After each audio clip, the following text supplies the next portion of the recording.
Welcome to the Learning Pines YouTube. We hope this video helps. You begin by positioning the toilet and lavatory rough-in so the drain lines align. This controls the wet vent geometry. Once done, cut and dry fit a 3 or 4 soil stack that will carry both waste and vent. Make sure to slope horizontal runs 1/4 per foot. You then confirm the lavatory drain ties into the toilet drain within the allowed distance. This shared line becomes the wet vent. Use solvent weld or approved couplings and double-check alignment before final joining. You next install the toilet flange and set the trap assembly so the trap weir height stays correct. This ensures the trap seal remains effective.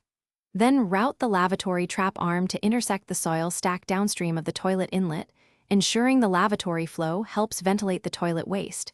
This is the wet vent principle.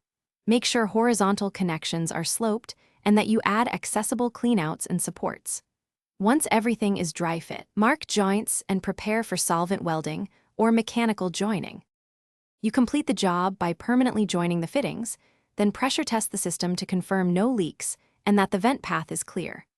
Once tests pass, secure pipes and restore water to verify traps hold water and toilets flush without gurgling. The lavatory should drain without affecting the toilet.